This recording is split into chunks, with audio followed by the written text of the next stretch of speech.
G'day guys. If you didn't see the episode of Unfiltered with Hamish McLachlan this week, then you can find it on Channel 7 channels, but we've also been fortunate enough to be given the files to use it as our podcast on Ball Magnets channels this week. So that'll be out tonight, the 30th of July.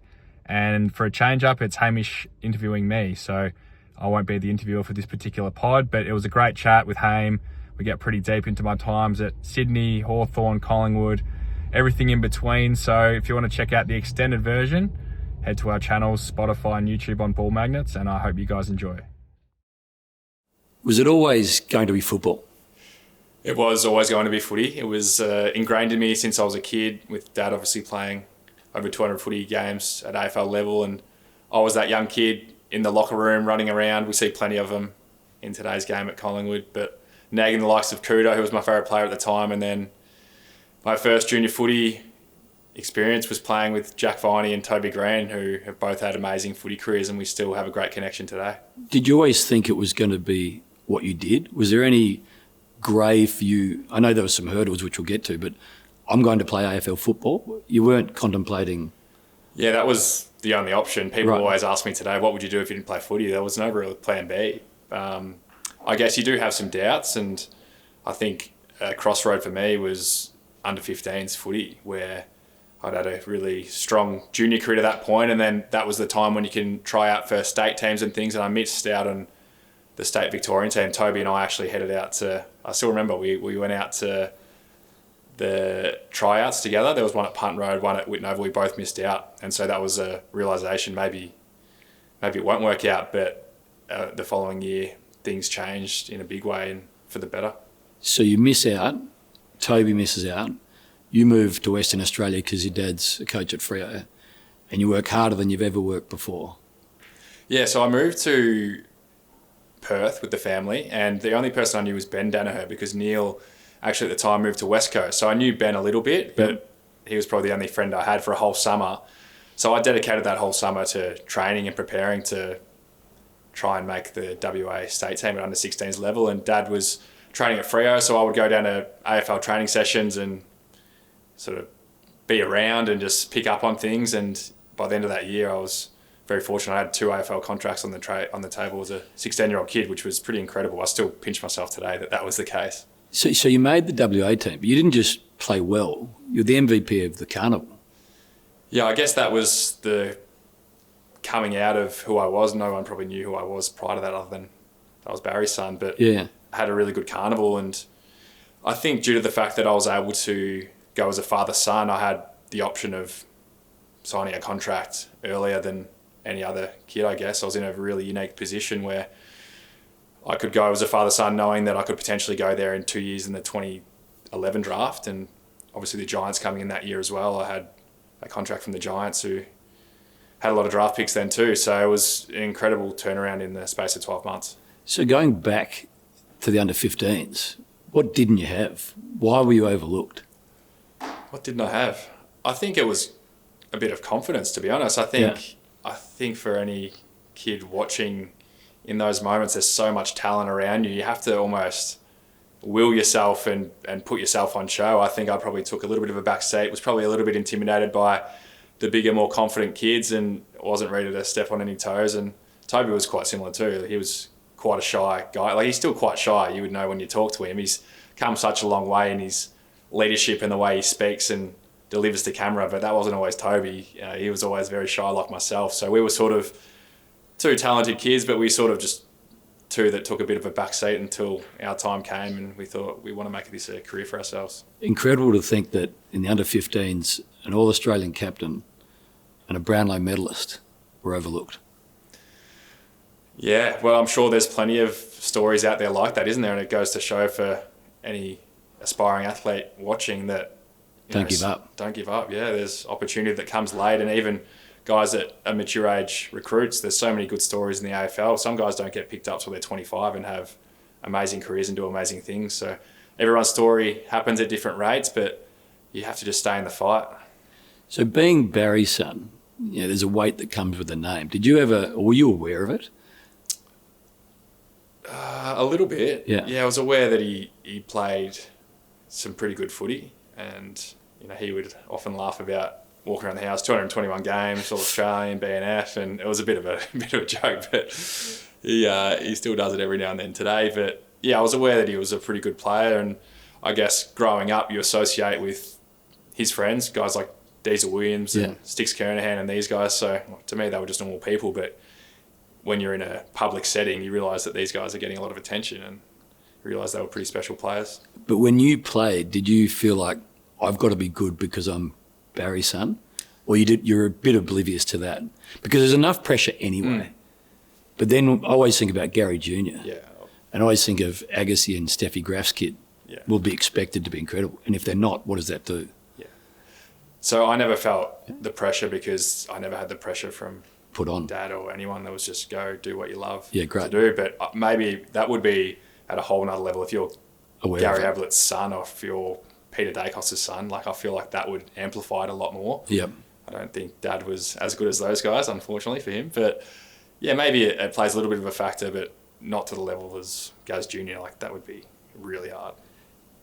You move to Perth and you become obsessive. How much do you think your success is genetic and built in versus worked on? Wow, that's a good one. I think you have to have some God-given ability. You have to have some of it. You can't have none of it. So I think as a kid, like, I'll see home videos at home and I'm catching footies and basketballs and early on, and when I was 2 years old and good hands. Yeah, good hands, doing ground balls at 2. No, not quite, but the work ethic side of things, I think, is what has helped me get to where I've got to. And it has been quite obsessive over the years. I think I've taken it to extremes and taken it too far with the way I prepare. Only from the fact of just wanting to be the best I could possibly be and just being desperate to be that, and I guess missing out on things and opportunities in the past is just that desperation of wanting it so badly. I feel like I've always had that will to win and wanting something really badly, which I think has helped create the player I've become.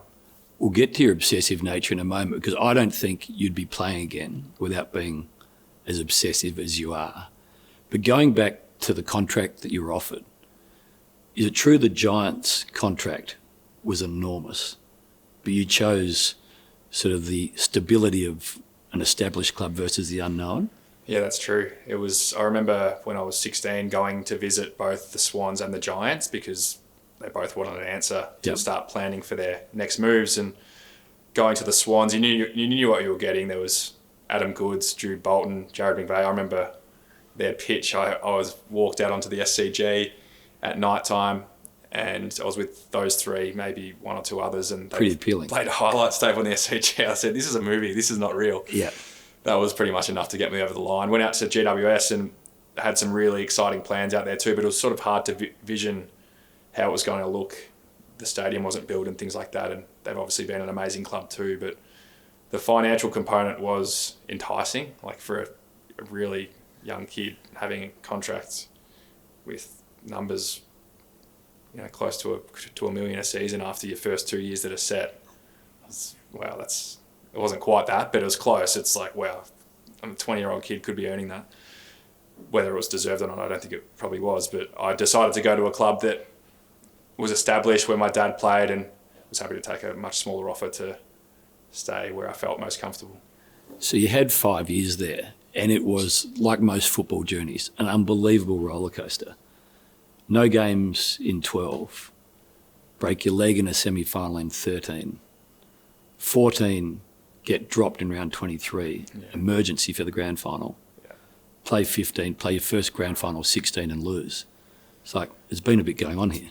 Yeah, you encapsulated that journey pretty well. I think even when you look at current players today, you might see the outcome of we've won a premiership and whatever else, but there was a lot of tough moments and crossroads throughout that period, and you touched on a few of them. Missing out on grand finals, being dropped for grand finals, losing grand finals, like everything you want to do in that first 5 years. I had multiple opportunities and it didn't quite fall my way. So maybe that was a driving factor in what spurred me on the next part of my career to know that this is what I really wanted and how hard you really had to work, and that heartbreak of missing out. Like, I can still remember those change rooms over there, 2014 granny playing for the Swans, and obviously the Hawks touched the Swans up that day. So maybe it wouldn't have been the best day to be out there, but I remember just almost being in tears, watching your dream right in front of you, watching all your mates walk out to play in the grand final. And I remember exactly where I was sitting above that race. I know exactly the section I was sitting, watching the whole game of an AFL Grand Final, just thinking this is just gut-wrenching. Like, I'm right here. Like, this is such a missed opportunity. And then 2016 playing against the Bulldogs, and we had a superstar team, and probably favourites to win that grand final, we lose. Is it true at quarter time you say to Stewie Dew, because you're seen on the whiteboard as being on the bench, put me on? That's true. That was true. I don't think I would do that today, but it was one of those moments where I remember the first quarter of the grand final, I barely played, and on the bench. I was on the bench a lot of the quarter, and I remember there's so many things going through the coach's mind. They're not worried about individuals, but you have a natural connection with your line coach, and Stewie Dew was the mids coach at that time. I'm not sure if he remembers this, but I said, Dewey, you put me on, because I was starting on the bench again for the second quarter. You could see that. I could see it, and I said, put me on, and yeah, really, I guess probably had one of the best quarters of my career after that, but I don't know what came out of me in that moment, because I would never do that. It's not really like me. Because you're non-confrontational. Yeah, I'm very sort of... toe the line. Yeah, and respectful, I would like to say, and things, and I was obviously in the heat of battle. I said, Dewey, you put me on, which was nice. What did you have in the second quarter? I don't know exactly what I had, but it was a good quarter. Kick two.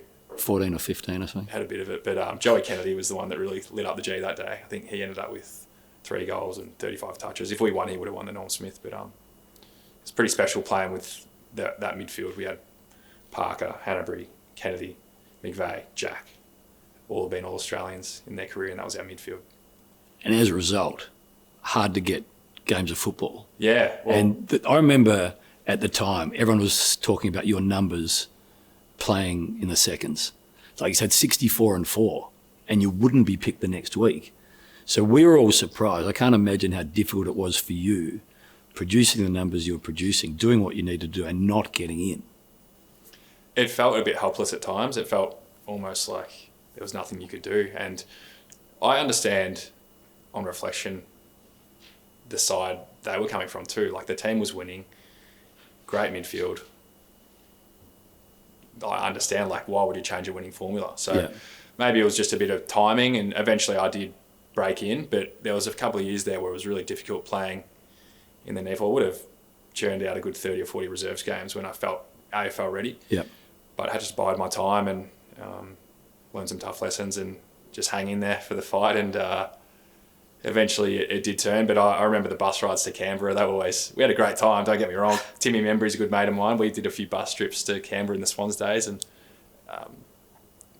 but you got to go through those times, and footy's a roller coaster. It's not all smooth sailing.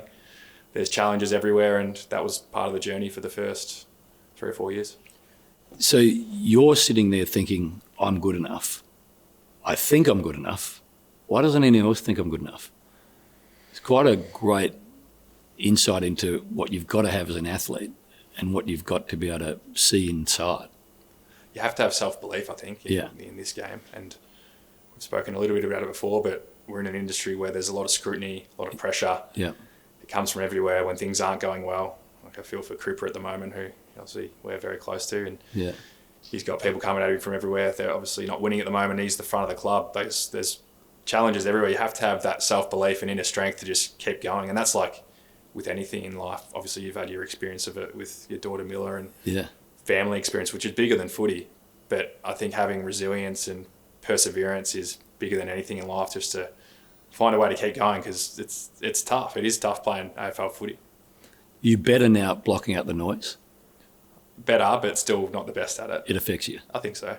At times, like, I think when things are going well, that's easy. It's when things are not going well and you're challenged, and probably the last 14 months was a challenge. I'm sure a lot of people thought I wouldn't get back to play. That was sort of the narrative I was hearing from some people. In the back end of my career, I understand that, but I still feel I've got a lot of footy left, and I know I do. But when you don't play for 14 months and you have setback after setback, I understand how that can be a story. But again, get back to self-belief. If you if you think you can, you will yourself to do it, you do the work, it can give you good results. So I'm hoping, fingers crossed, there's some good things to come, not only this year, but in the next couple of years with footy and life. You've had 2 enormous breaks in the game. I'll get the days right. When you broke your leg, 555 days between games, you think that's the one big miss until you have 435 days between games. I'm not the type, Hame, to do a little calf strain, am I? It's unbelievable. A big break, or You either never miss. I either don't miss or I'm out for a little bit. So I think in the lead up to the broken leg, I didn't miss a game for 4 or 5 years. Yep. The broken leg was a seriously bad injury, and recovered from that, which was one of my proudest individual achievements, I think, to get back from that, because I knew the journey that I had to go on and the metal work that was in my leg and the surgeries and the being in pain walking almost a year on, thinking, how am I going to play, let alone walk? I can't even walk pain-free. And then... was there grey around you actually getting back to a level where you could play sport, let alone AFL? No, I don't think so. The medical team was always confident I would get back. Right. The injury's been seen in sport before and guys have got back, but naturally, as an athlete, you have this pessimistic approach. What if, I've worked so hard to get to this point, to get to the peak of your game, and you get cut down, and it's pretty devastating. And then off the back of that, normally you'd have a few complications, but I missed that. I didn't know that number, 555. I never heard of that, but that's a big number, and did miss a game for 4 years after that. So I guess that comes back to the being willing to do the work and prepare and give yourself every chance. The interesting bit about the leg is you're at the prime, the peak. You've never been playing better football. Second in the Brownlow, win the Brownlow, and then the leg. Is there ever a thought of, I wonder what I could have done? Yeah, there is. Yeah, I've thought about that. I thought, what if that never happened? What trajectory would my career have gone on? Would I still be at Hawthorn? Having said that, I wouldn't change it, because I think now, if that never happened, maybe things would have happened differently. Like, everything happens for a reason, potentially. I wouldn't have ended up at Collingwood, wouldn't have ended up at Collingwood as a Premiership player at the biggest and best club where I've had the most fun in my whole footy career. So maybe it was a moment that was meant to happen. You don't understand those things at the time. You think, why is this happening? Yeah. And then you look back now and think, okay, it makes a bit more sense now. You and I were sharing something yesterday. It's like, you've got to read every chapter. You might not like all the chapters, but you've got to read them all. Yeah. Some you don't want to end, some you want to end really fast. That was that period. There was a chapter at Sydney that I guess was difficult for you. I wasn't quite aware of how, I'm not sure whether it was unforeseen or not, but I was not quite aware of how anxious you became, and then how medication has helped since. Had you ever been anxious pre-AFL football? No, never. I wouldn't have Carefree. known what anxiety was. Had the best childhood thanks to my family. Very grateful for everything I've been given. Very great life. Been to great schools. Lived in great parts of the country. Yeah. Had great experiences. And then, I went to Sydney, and I guess there were some things probably going on at home. Like, Dad was quite sick. He had a brain tumour. I remember in the Sydney days, he had a surgery to remove the big tumour, which was the size of a grapefruit. And then he was in a coma for a week. It was touch and go whether he'd make it out alive. So I guess there was a bit of anxiety around that in the background with his health. And then just the pressure of AFL footy, I think, moving away from home when you're 18. I remember I did my last exam in Perth. I moved to Sydney knowing I was going there the very next day. And just the pressures of AFL footy and the demands, not only the pressure you put on yourself, but there was a lot of pressure at that time I felt to perform, and when things aren't going your way, it was really tough. So I didn't know what anxiety was, but I definitely experienced it, and I didn't know how to deal with it then. I remember driving to training and games, and just whether they were panic attacks, I'm not sure, but I learned a lot about what anxiety and mental health was, and when I moved back to Melbourne, I got some help with it, and I'm in a great position now to deal with anxiety playing on the MCG and preparing to play, and I can deal with it now, but I couldn't for a while. And the medication helped immediately? Yeah, it took a little while, but I think a lot of people out there, and even speaking to our psych at the footy club, like there'd be a lot of players at our club who are on antidepressants. I think. Yep. I think the average is around 10, and it's pretty normalised, which I think is really good because, there's no shame in getting some help and assistance if you need that in your particular life, and that was a part of my life around footy and the pressures that were coming that I didn't quite have control of. I do now, but yeah, that definitely did help. And then the offer to get to Hawthorn was there. Dad was crook. Good opportunity to get back to Melbourne. I think you met the Hawks the morning after a Sydney Hawks game, which is, it's so normal, but when it's a hot topic, it's discussed. Like Oscar Allen this year, people say, it's incredible that he's meeting with other clubs. Yeah. It happens every week, doesn't it? Probably, yeah. Or I can only speak from my own experience of it. That one you're talking about happened. So, I was playing for Sydney. We played the Hawks on a Friday night in Sydney, and I met with Clarko and the Hawks the next day. That's just what happened. So I did feel a little bit for Oscar because I understand he's the captain of a club, but he's just doing what's best for him, as anyone would in their position. And you touched on whether it be people in the media or any field of work, everyone's always trying to progress and have all your options in front of you. You'd be silly not to. So, but that did happen. I can't remember who won the game, Sydney Hawks, but it was quite weird meeting the opposition coach the next morning. So you arrive at Hawthorn, and I think Clarko says, we're going to play you every week. There's no grey here. Mm-hmm. You're a weapon. First year is incredible. I think you break the home and away record for disposals. Second in the Brownlow. The next year is better. And at that point, you're thinking, this is the best move of all time. I'm on top of the football mountain. Did you feel like you were one of the best players in the game, or was there still some sense of doubt? I think the 2018 season was definitely my best season, but I still think there's players that were better than me. Yeah. Like I won the Brownlow that year, but Dustin Martin's a better player than me. I understand that. He can do things I can't do. That's just reality. Like there's more guys with traits of power and being able to kick at 70, which I definitely can't do, that I don't have that ability. So I don't think I was the best player in the game, but I obviously understand that I was having a really good impact for Hawthorn at that time. And I owe a lot of that to Clarko. Like coming to a club where I felt at Sydney very restricted. I was always, playing either reserves, or when I cracked in, I'd be off the bench all the time, playing not as much as I would have liked. And for reasons I understand too, as we touched on, playing with superstar midfielders, like that's probably where I sat in the pecking order. And then got the opportunity at Hawthorn where Clarko said, go play. You know how to play footy. We're not going to hold you back. You go play on instinct. You go play. So I owe a lot of that to him, where I could just go play freely in my mind and not have to think as much. And I really appreciate Clarko and what he did for me in my career. And it's just an even better person as well. The way he looks out for his players. I'm sure the North players are experiencing it right now, but he's been one of the best coaches I've ever had. Am I right in saying you did not have a day off at Hawthorn and almost cooked yourself? Yeah. Well, that comes back to the anxiety and the OCD tendencies. That was my way of controlling my anxiety, being so prepared that that's how I could get my anxiety down. So I've learned to contain that. I purposely now don't go to the club at Collingwood on a day off. I stay away, and I've got other hobbies and interests with ball magnets, which have really helped me enable myself to do that. And the balance is the biggest thing. I think early in your career, you have to have that obsessive drive to get to where you want to get.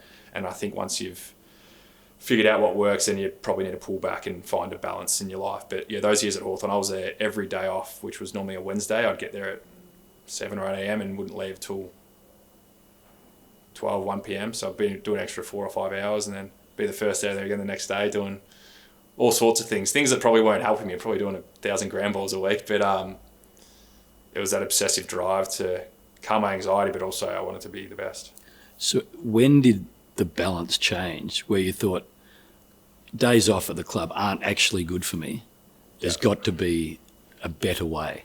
Probably when I broke my leg, right, because I had nothing else to go to. Footy was everything. Yep. Footy's taken away. I can't do footy now.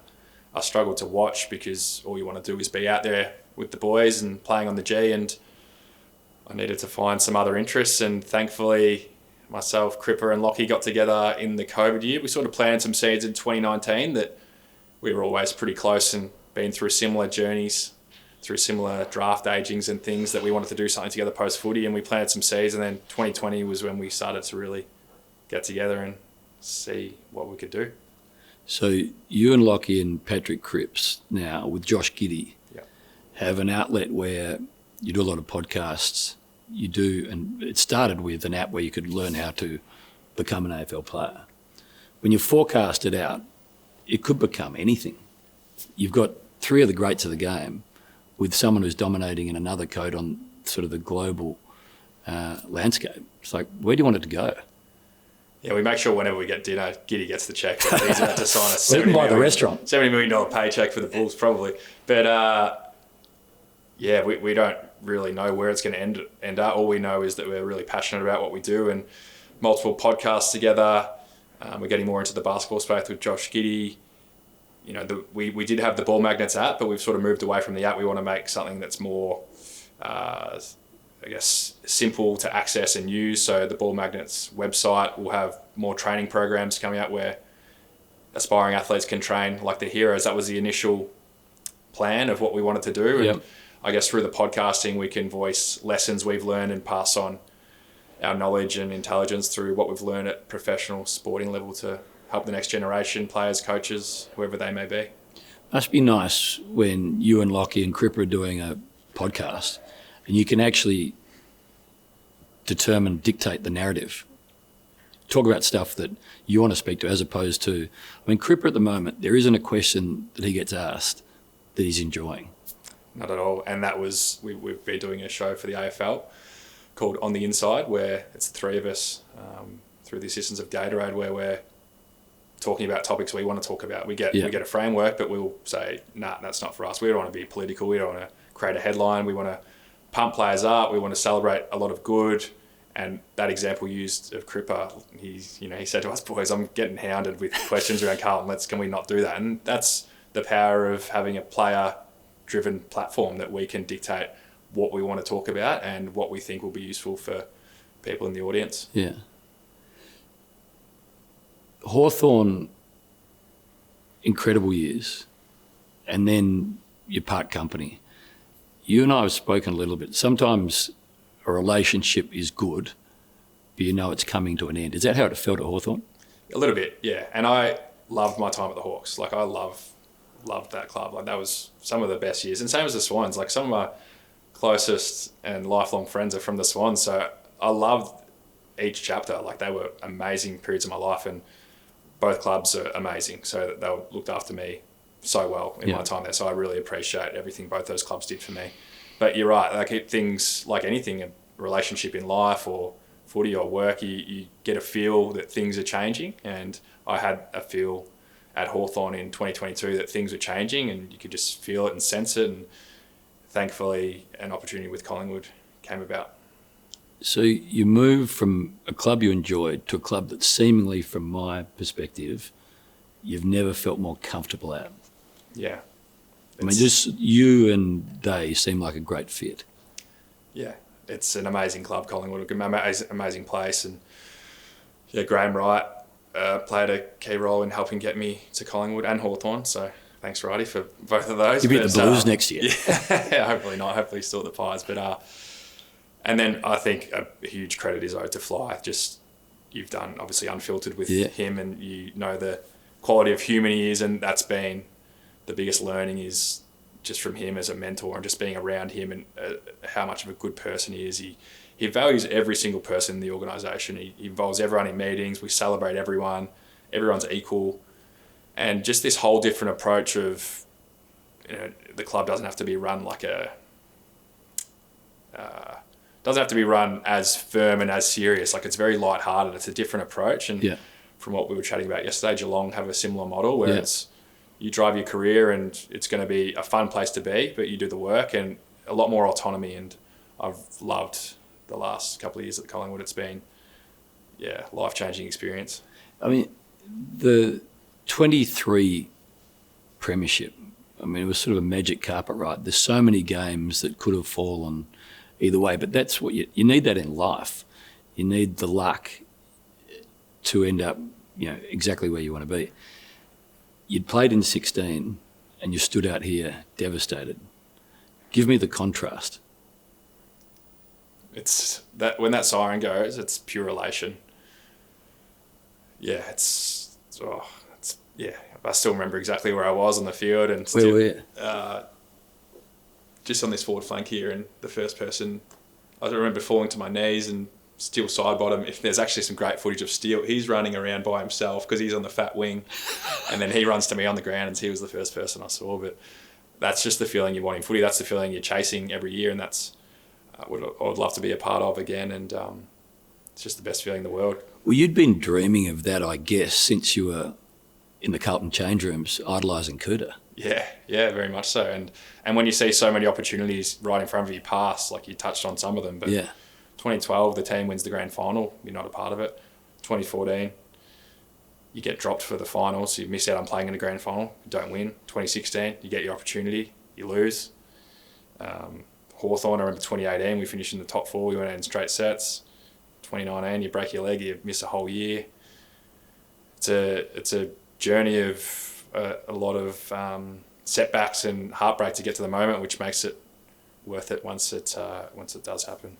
What's it like when you're out there and the siren goes and you're not in front, like in 16? Yeah, it's taken me back a little bit now. It's pretty devastating because it's what you work your whole life for.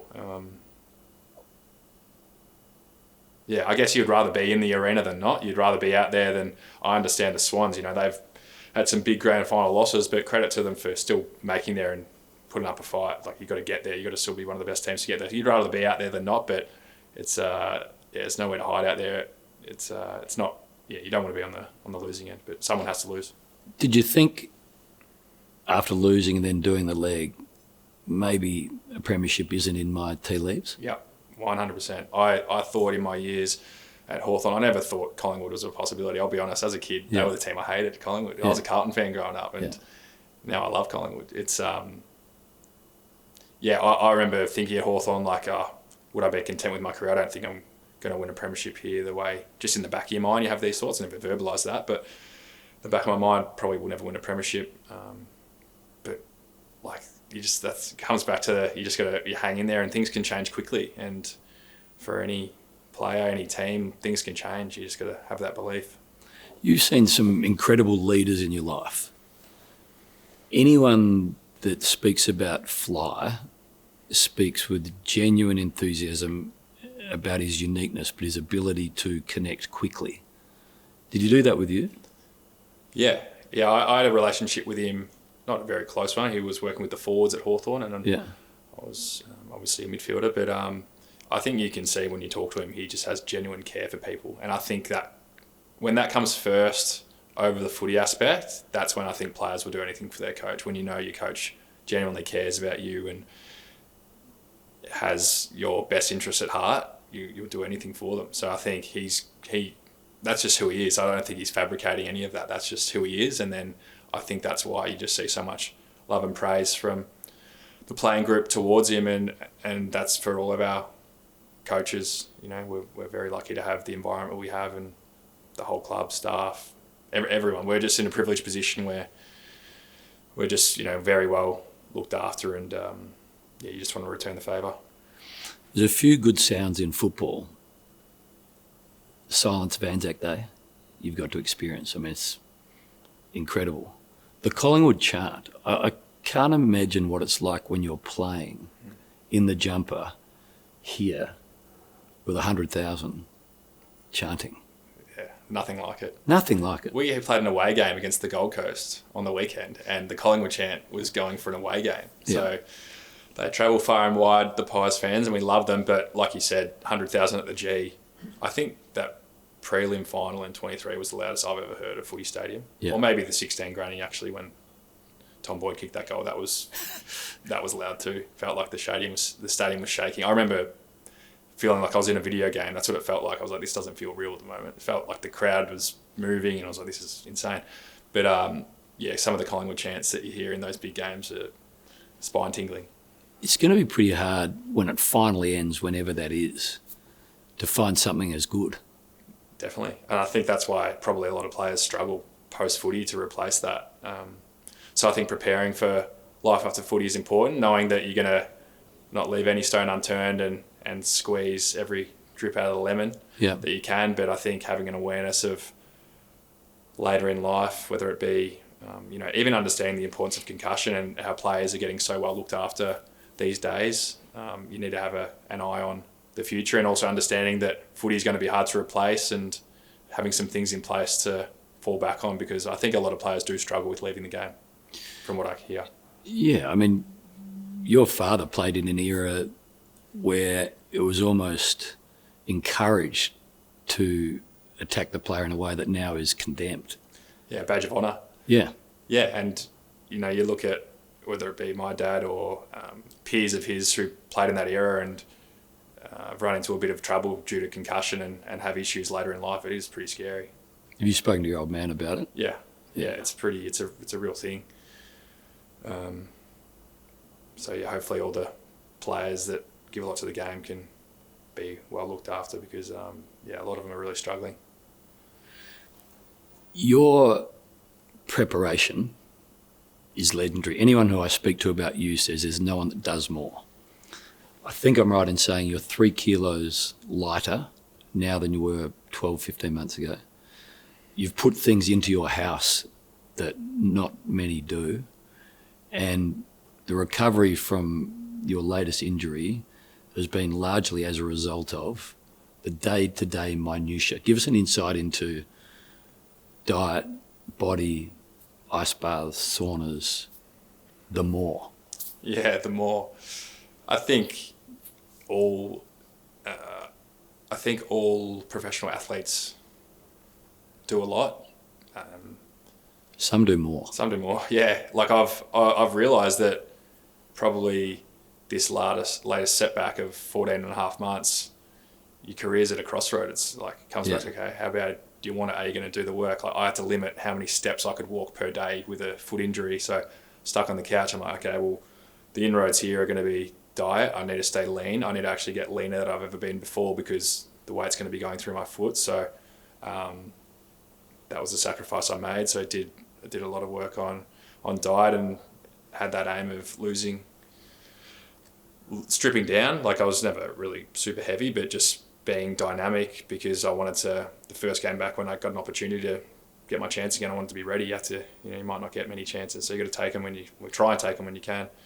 And it's still a week-to-week thing for me. I just want to keep putting my best foot forward and hopefully putting myself in a position to keep playing as long as possible. But yeah, even investing in a recovery centre at home with a sauna and an ice bath and doing that every night.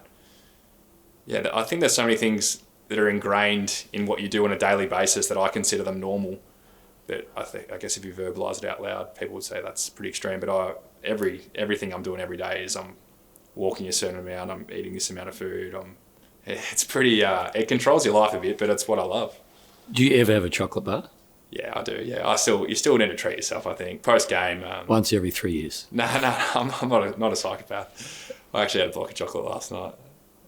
Right. No, I didn't. That's a lie. I did have a bit of chocolate last night. So my theory is, well, this is just how my brain works, but I'll normally the night after a game sort of eat what you want, and then I've got this thing about as soon as Monday morning starts, which today's a Monday, I'm locked in till the game. So Sunday night, last night, I had a bit of chocolate, a bit of ice cream, whatever. Crazy.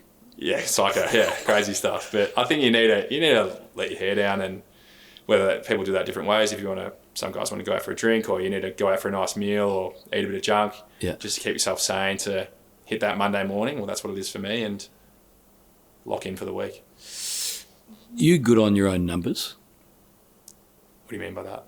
Some players have no idea what they had, can't recall a moment. Others know, I had 34 and 3, was ordinary in the second quarter, and that was 6 years ago. Yeah, maybe. You can try them if you want. But do you know who has the most disposals in the game? Do you know who's got the most average disposals in the history of the game? Nick Daicos does. Do you know what it is? 29 point something. I only know this because we've got a bit of an inside joke that he's overtaken as the highest disposal average of all time. So Who's second? he's taken the mantle over from myself. But that's why we laugh about it, because he calls himself number one. So, he's 29.19, Yeah. 28.61. Yeah, so he's Stop handballing to him. Yeah, I will stop handballing to him, I will. But it's pretty scary. If he's getting the ball 29 times a game and the damage he can do with it, it's scary for any opposition. We often talk about great players. You've been alongside incredible players, Buddy, Nick, but the Hawks, there was a litany of great players. But he seems to defy what young players can do. He's only 20. It's incredible. 21 or 2 or something. It's incredible. Yeah, I think he could go down as the best player to ever play. I think he probably will. I think in my book it's Gary Ablett Jr. Maybe a little bit biased to the era of footy I watched.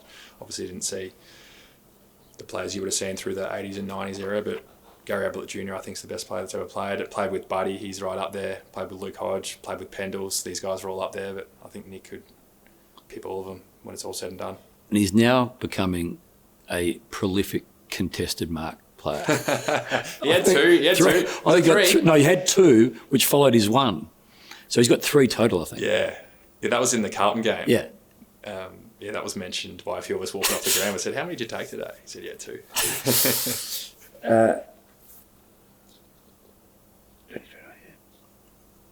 Coming off your broken leg, you got back and then won another BNF. Where does that rank for you in terms of achievements? Yeah, we'd be up there from an individual point of view. Obviously, we'd play for premierships. 23 was the highlight of my career, clearly. Yeah.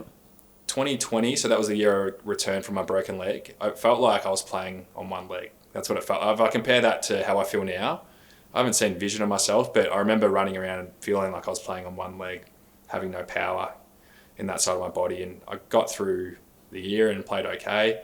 But then the next year I got back to my best. So that was something I was really proud of, that after a 2 or 3 year journey of doing all that hard work and going through all that pain and trauma of that big injury, that I got back and found some of my best footy. And then in a grand final, you end up with Norm Smith votes. It's like, how have I ended up exactly where I wanted to be? Hard work.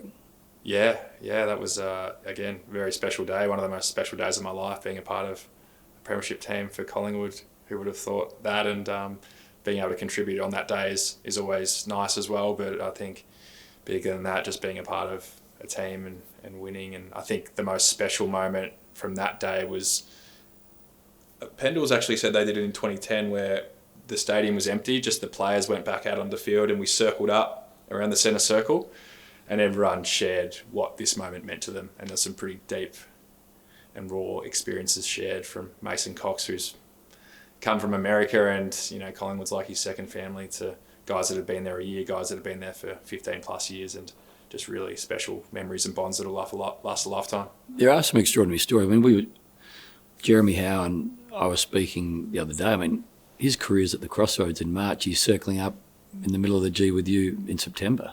Yeah, his arm injury, that was significant. That was really bad. I thought he was done. Whether he was done for his career. Did you see how bad it was on the night? Because apparently Braden Maynard was saying, do not go and look at that. I was on the bench at the time, but I remember everyone saying, don't be around it, it's really bad. But I think Howe actually looked after the opponent that he ran into, because he could have cleaned someone up, but he sort of put his arm down to stop the incident from being worse or knocking a player out. But not whether I thought would he get back for his career, but that 23, I thought there's no chance he's getting back. No. Yeah, incredible. Everyone has dips, highs. Brownlow Premiership.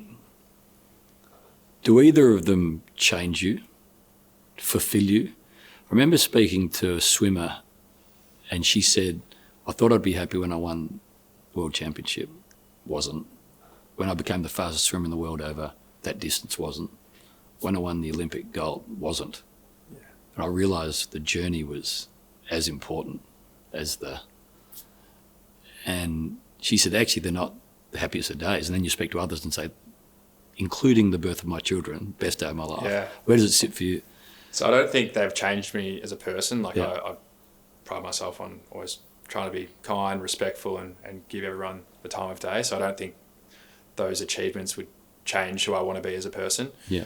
I think they're really cool things to have achieved. And I think the Premiership is more special because you're doing things with people, and I think life is about people and connecting with people, and that's something that is done together. Yep. I think the Brownlow is a really nice achievement, but you've got yourself to share it with, really. You've got a support team of family, friends, teammates who help you get there, but a grand final win is a shared experience that, yeah, again, life is about feeling connected, and that definitely does give you that feeling.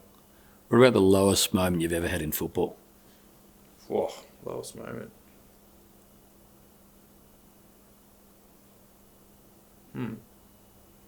You've got me here. I'm trying to think.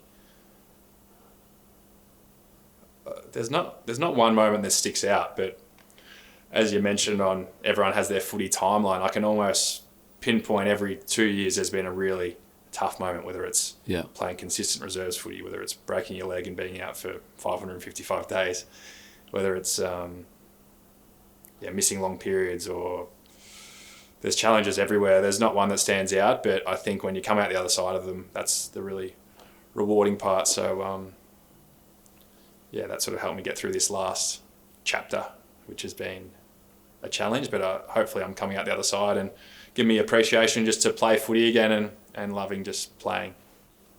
If the Collingwood Premiership winning, Brownlow medal winning Tommy Mitchell was sending a note back to the 5-year-old in the change rooms looking at Cooter, what would help him?